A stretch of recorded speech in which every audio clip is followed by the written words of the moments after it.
Hello everyone and welcome to MPSC point. मित्रांनो, पुण्याच्या सदाशिव पेठेतून ते गडचिरोलीच्या जंगलापर्यंत सध्या एकच विषय ट्रेंडिंग आहे, तो म्हणजेच MPSCची खाकी वर्दी. पोलीस उपनिरीक्षक म्हणजेच PSIचं वेळ तर सगळ्यांनाच आहे, पण ज्या पदाची हवा आहे ते म्हणजेच एक्साईज सब इन्स्पेक्टर ESI. आजच्या व्हिडिओमध्ये आपण या पदाचं विश्लेषण करणार आहोत. नुसता पगार नाही तर या जॉबमध्ये राडा किती असतो आणि पॉवर किती असते हे सगळं आज आपण बघणार आहोत. व्हिडिओ शेवटपर्यंत बघा, कारण अर्धवट माहिती म्हणजे फुसका बार ठरेल.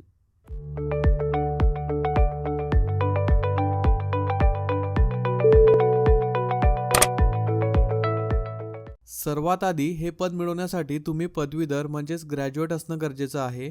तुम्ही जरी ग्रॅज्युएशनच्या शेवटच्या वर्षाला असाल तरी तुम्ही पूर्व परीक्षेचा अर्ज करू शकाल. तुम्ही आर्ट्स, कॉमर्स, सायन्स किंवा इंजिनिअरिंग कशातूनही पदवी घेतली असेल तरी चालतं. यासाठी वयोमर्यादा ओपन कॅटेगरीसाठी 38 वर्ष आहे आणि जर तुम्ही रिझर्व कॅटेगरीचे असाल म्हणजेच अदर दॅन ओपन तर तुमच्यासाठी 43 वर्ष वयोमर्यादा असेल. पण मित्रांनो, उद्या करू परवा करू म्हणत वेळ वाया घालवू नका, नाहीतर वय कधी निघून जाईल समजणार पण नाही. यासाठी शारीरिक निकष इथे मात्र कॉम्प्रोमाइज नाही. मुलांची उंची किमान 165 सेंटीमीटर लागेल आणि मुलींची उंची 155 सेंटीमीटर लागेल. मुलांना छातीचा क्रायटेरिया आहे, म्हणजे तुमची छाती 79 सेंटीमीटर भरली पाहिजे आणि 5 सेंटीमीटर फुगवल्यानंतर ती वाढली पाहिजे. महिलांसाठी वजनाचा क्रायटेरिया आहे. वजनाचा क्रायटेरिया 50 किलोचा महिलांसाठी आहे. आणि जर तुमची उंची नसेल तर विनाकारण स्वप्न बघण्यात विषय नाही, त्यापेक्षा दुसऱ्या पदावर फोकस करा. परीक्षेचा गेम प्लॅन म्हणजेच पूर्व व मुख्य परीक्षा. आता येऊया मुख्य मुद्द्यावर. परीक्षा ही परीक्षा म्हणजे काय, हलवा नाही, प्रॉपर प्लॅनिंग लागते यासाठी. पूर्व परीक्षा म्हणजेच MPSC ग्रुप C कंबाईनची परीक्षा.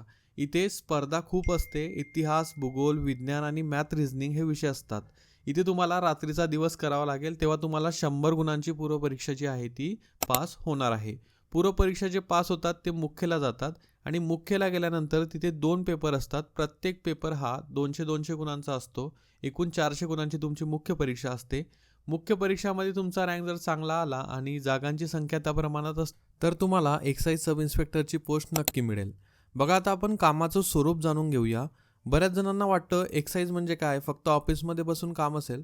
पण भावांनो, तसं नसतं. एक्साईज SIचा जॉब म्हणजे फुल ॲक्शन असते. रात्रीच्या वेळी बेकायदेशीर दारूचे ट्रक पकडणे, त्यानंतर बनावट मद्य विक्री रोखणे, कधी कधी तर गुन्हेगाराचा पाठलाग देखील करावा लागतो. इथे तुमची जिगर लागते. जो माणूस घाबरट आहे त्याच्यासाठी हा जॉब नाही. इथे रोज नवीन चॅलेंज असतं आणि कामाचा डेडली मजा येतो. तर मित्रांनो, अशा प्रकारे कामाचं स्वरूप असतं. ऑफिसमध्ये देखील तुम्हाला बसून राहावं लागतं, पण अदर दॅन तुम्ही हे कामं देखील करू शकता. आता आपण पगार, सोयीसुविधा, चला आता पॉकेट गरम करण्याबद्दल बोलूया.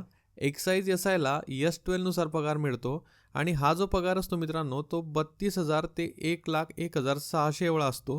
म्हणजे सुरुवातीला सर्व भत्ते धरून तुमच्या हातात 48,000 ते 52,000 रुपये येतात. वरून सरकारी गाडी फक्त काही ठिकाणी. त्यानंतर मान सन्मान आणि वर्दीचा रुबाब तर वेगळाच. समाजात एकदा का तुम्ही या गाडीतून उतरलात ना की लोकांचा तुमच्याकडे बघण्याचा दृष्टिकोन जो आहे तो बदलतो. पण लक्षात ठेवा, हा पगार प्रामाणिक कष्टाचा आहे. भ्रष्टाचार करून भोक्कड करायला गेलात तर नोकरीवर पाणी सोडावं लागेल. पूर्व आणि मुख्य परीक्षेचा सिलेबस तुम्हाला डिस्क्रिप्शनमध्ये दिलेल्या लिंकवर आहे, तिथे जाऊन तुम्ही तो डिटेलमध्ये बघू शकतात. तर मित्रांनो, ही होती एक्साईज सब इन्स्पेक्टर पदाची संपूर्ण कुंडली. जर तुमची तयारी कडक असेल तर यश नक्की तुमचं आहे.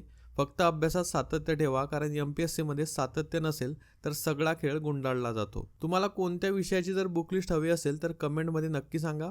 व्हिडिओ आवडला असेल तर लाईक करा, चॅनलला सबस्क्राईब करा आणि आपल्या त्या मित्राला शेअर करा जो म्हणतोय मला फक्त वर्दीच पाहिजे. आजच्या व्हिडिओसाठी एवढेच. आपण भेटूया पुढच्या व्हिडिओमध्ये. Thank you for watching.